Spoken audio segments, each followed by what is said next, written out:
What about corn ethanol? Corn ethanol is the biggest scam of the modern era.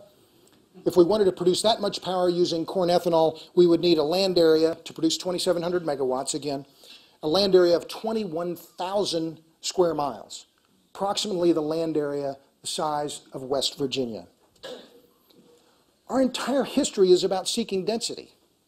Engineers are packing ever more density on computer chips. Showed you my iPhone. Consider the new microprocessor that has been the central processing unit that Intel just introduced. It's called Tukwila.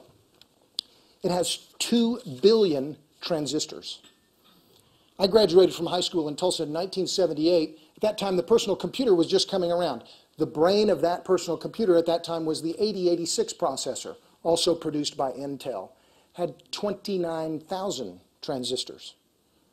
In the last 30 years, Intel has increased the density, the computing, and also it is a power density metric. They've increased the computing density on their central processing units 69,000-fold. Look at the latest Ford engine, the Ford Fusion, the 2010 Ford Fusion, and let's compare it to the Model T.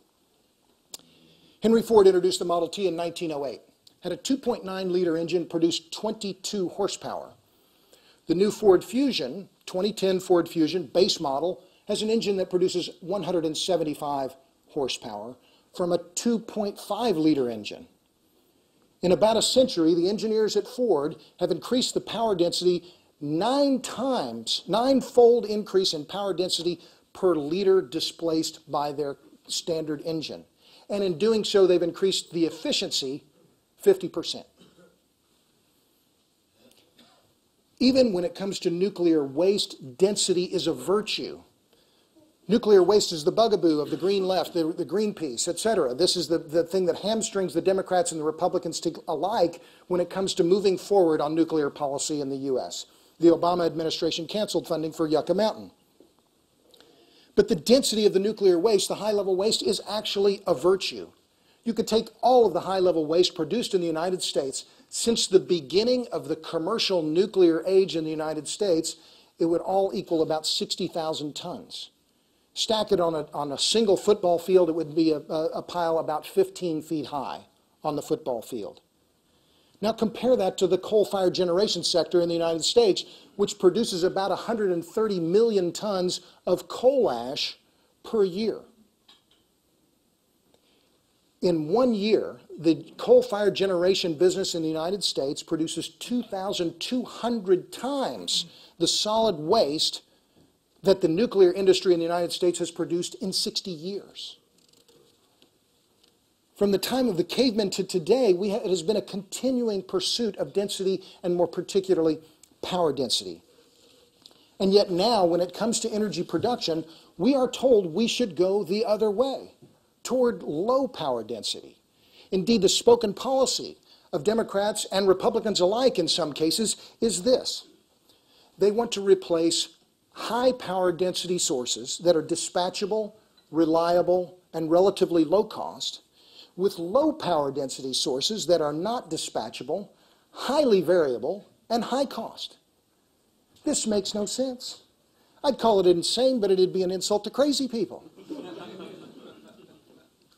We have been pursuing density for millennia, and now the fashion of the moment is let's go backwards. It makes no sense. Density is green. Okay, I'll debunk a couple of energy myths. This one is important, and it is key to our discussion about energy when it comes to wind-generated electricity. The myth is that wind energy will make dramatic cuts in CO2 emissions. The reality is that if wind-generated electricity cuts CO2 emissions at all, and I'm not willing to concede that point, if it cuts CO2 emissions at all, those reductions will be so small as to be insignificant. I could cite several studies that have been done recently, including one by Bentech Energy out of Evergreen, Colorado, that looked at actual emissions data from Colorado and Texas and found no reduction in CO2 despite this huge slug of new wind-generated electricity capacity. But nevertheless, leave that aside for a minute and just consider the case of Denmark. This is the poster child for wind energy boosters around the world. We should be like Denmark. They get 15, 20% of their electricity from wind. Okay? I went and looked at the data. Between 1999 and 2007, Denmark more than doubled the amount of electricity they are producing from their wind turbines. And yet, in 2007, Denmark's coal consumption was exactly the same as it was in 1999. In fact, Denmark's coal consumption in 1981 was essentially the same as it was in 99 and in 2007. And during that time frame, 81 to 07, Denmark's natural gas consumption went from 0 to 400 million cubic feet per day. Denmark's own grid operator, EnergyNet.dk, you can look at their environmental report. I have it footnoted in the book. They make no claim that wind-generated electricity cuts CO2 emissions. Yes, they've reduced NOx, they've reduced SOx, they've had some other benefits, but the reality is they tell you in their own report that CO2 emissions from the electric sector gyrate depending on the amount of hydropower that they import from Norway and Sweden. In 2007, according to the IEA, Denmark's total carbon dioxide emissions had dropped by just 0.1% when compared to 1990 levels. But forget Denmark. Let's look at the US and look at the best case scenario that has been put forward by the Energy Information Administration. Last April, a year ago, they put out a report that looked at the projections on Waxman-Markey, the House energy bill that was passed last June. The EIA estimated what the carbon dioxide savings would be if the US adopted a nationwide 25% renewable electricity standard. And if that standard were adopted, wind, of course, would have to provide the vast majority of the electricity covered by that mandate. But even in the best case scenario put forward by the EIA, by 2030, the total carbon dioxide savings in the electricity sector would only total about 300 million tons. Well, what is that? The EIA estimates that by 2030, US CO2 emissions will be about the same as they are now, about 6.2 billion tons. Thus, even with a 25% renewable electricity standard mandated by 2030, the total carbon dioxide emissions reductions in the US would be about 4.9%.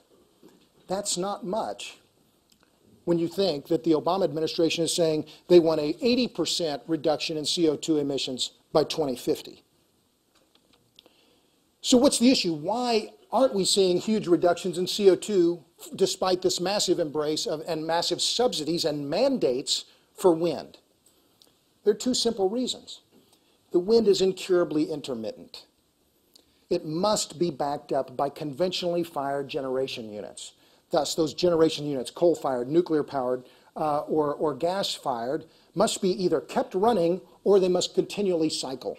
And that is what is happening, is that they're turning up and down coal-fired power plants and gas-fired power plants in order to augment the intermittency of the wind. And in doing so, they're emitting just as much or more CO2 as they were before we had wind. The other reason, wind is competing with the wrong fuel at the wrong time. Boone Pickens, I know, spoke to you last year. Ask Pickens what wind energy competes with, what fuel source, and he will tell you it's natural gas. Now, the shale gas revolution has turned the U.S. energy picture essentially upside down. We've gone from a shortage to surfeit in just 2 years. A gentleman in the audience, Peter, I've forgotten his last name, asked me, he said, well, in Gusher of Lies, you only had 2 pages in your book about natural gas. He said, why didn't you mention shale gas? I said, I didn't know. No one knew. We're replacing the wrong fuel at the wrong time. We now have galaxies of natural gas available in the United States, and it emits half as much CO2 when burned as coal. If we want to reduce CO2 emissions, we need to be backing out coal. Instead, we're adding wind to back out natural gas. I need another funny line about insanity here, but I don't have one. I mean, this makes no sense whatsoever.